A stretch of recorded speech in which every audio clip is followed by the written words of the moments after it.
Ahoy, and welcome to the weekly Helm Report, the only broadcast that navigates the news that matters to your vacation. I'm First Mate Steph, and I'm back and I'm ready to dive into the past 2 weeks of news. Starting with Norwegian, are you sailing on the Norwegian Dawn on December 7th? Make sure you check your email. Due to port availability, check-in will be held at the local Hilton Hotel. Norwegian will be providing shuttles to and from the hotel to the port for passengers during this odd check-in location. If you have booked the airport transfers, they will be helping you because you will get taken from the airport to the port, and then they will shuttle you to the Hilton, and then they will shuttle you back. So it's a little inconvenient. Expect the boat to leave a little bit late, but that is okay. And then it's just so that they can do this.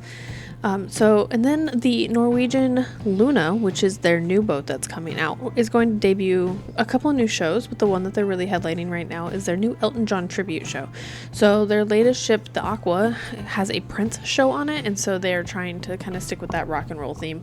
And they're going to do Elton John, which sounds great. I love Elton John, so I think that would be a great show to watch. So going to Carnival Cruise Lines, this is probably the biggest news in cruise headlines right now.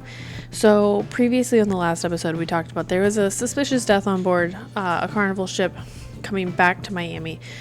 So more information has come out about that. It is everywhere right now. So the FBI is continuing their investigation into the death of 18-year-old Anna Kepner.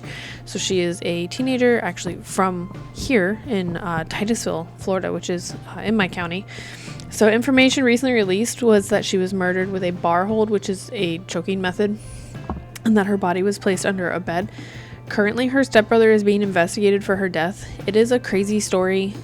There's a lot of information out there. There's a lot of false information, people taking guesses on what's going on. So just listen to what the FBI has said. Her family has come out and made some statements, but really what I will report on is what the FBI says because it's what they find to be factual. So a lot of people are really concerned about this. Is cruising safe? Is this a common thing? No. Being murdered on a cruise ship is not very common, and it's very, very rare, and they're very safe. But obviously it does happen. So this is, I believe, if it was her stepbrother that did it, based off some interviews that they did on the news with her ex-boyfriend and stuff, that maybe there was some issues there previously. So I don't want to say it's a surprise. It's an unfortunate event that happened. But I think that maybe there was underlying issues there with the brother or the stepbrother.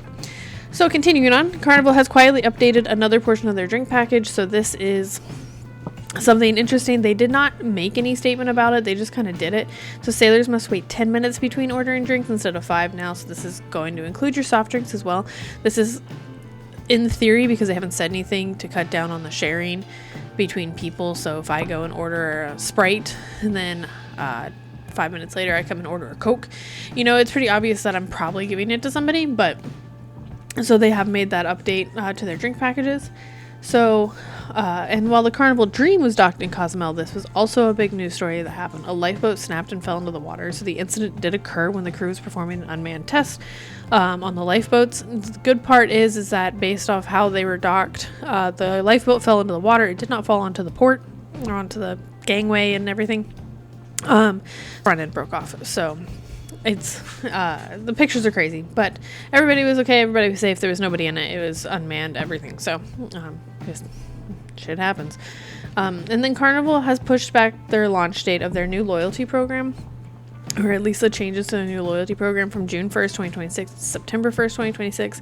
They have said this move is aimed at giving sailors more time to earn status before they be moved to like a money-centric structure. They didn't call it a money-centric structure, but it is based on how much money you're spending on board. So, that's fun. That's interesting. I think that maybe they're doing this because there's a lot of pushback on what they're doing, even with the updates that they've made and their incentives and everything. I think they know that they have put out a not great rewards program for sailors who are loyal to them. So I don't know if I have been doubtful on if we were gonna see any real changes to the structure based off of criticism, and I don't think we're going to. I think that we're going to see these little tiny changes here and there, but then again, they're changing things in the background, like to their drink packages and everything. So we'll see how that goes. definitely got the attention of those loyal to Carnival. So the rest of the cruise lines really didn't have a lot. So this Carnival like held the majority of everything this week. So Royal Caribbean, so they have made a big safety move on their cruise line. So they have shut down on several of their cruise ships all the water slides. So this summer on the Icon of the Seas, there was a horrific event where somebody was going down. They were on one of the slides, and it cracked, and it cut them really bad. They didn't fall through, they didn't do anything like that, but it did cut them. So what they discovered is that like those panels weren't safe, and between the heat and the water and everything, so they have decided to close down the water slides. They're repairing the panels, replacing them with a better structurally sound panel. So that's great. I love when people are safe, especially because a lot of those water slides, they go over the ship, and God forbid something happen when you're not on the boat, you're over the water. That's one of my biggest fears, which is why I don't ride them. MSC, this is great news. So they have officially placed an order for the MSC World Class ships 7 and 8. They are not named yet, but they are set to be delivered in 2030 and 2031. So right now, the World Asia is finishing. Then you have the World Atlantic, and 5, 6, 7, and 8 are all ordered. So that's great. I love the World America when we were on it previously. So it'll be interesting to see how that shapes out, where they're going to put them. I think we're going to see maybe one go to Galveston because they just started sailing the Seascape out of Galveston. Maybe we're going to see one because they have the MSC Poesia up in Alaska. So I think we might see one up there. Maybe the MSC Pacific going maybe not out of Hawaii, but California or something. I think we're going to see them strategically placed. The Atlantic is going to go out of Port Canaveral. The World America, I think, might stay out of Miami, and they're pulling out of New York, so I don't think we're going to see one in New York, but I could be wrong. And then Disney. So Disney, unfortunately, had a man go overboard. So this was actually yesterday. So they had a 73-year-old man on the Disney Wonder who went overboard in Australia. The man is from Melbourne, Australia. So a rescue attempt was made. Unfortunately, the man could not be found. So he was lost at sea. So that sucks. My thoughts to his family, because that is rough. So my travel tip for this week is, as a passenger aboard the Disney Destiny, learned and posted all over social media, make sure you check if you can bring your hair items or some items with you. So many cruise lines won't let you bring things such as hair dryers, which there is one in every single room, so there's not really a reason to bring one.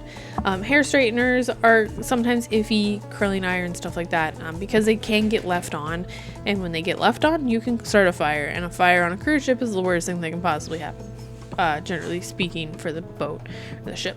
Iron, steamers, etc. So make sure you look into that before you pack them. If you do bring them, and they confiscate them, you will get them back at the end of the cruise. You just have to go to guest services to get them back, unlike that forbidden alcohol that you bring. So a lot of times though, if you need a steamer to get the wrinkles out, you don't want to just buy some Downy wrinkle release, ask your room attendant. They do have steamers. They will let you borrow one. They're controlled that way. So just check that before you do that. So as always, I want to thank our sponsor, Starboard and Sunshine Vacations, where we've got you from port to paradise. Remember to tune in Wednesday for the latest edition of Tales from the Ship. And that brings our voyage to an end this week. Don't get caught out in the open water without your guide. Be sure to subscribe, leave us a rating, and tell a fellow cruiser about the weekly Helm report for all your cruise news. Until then, calm seas and clear skies.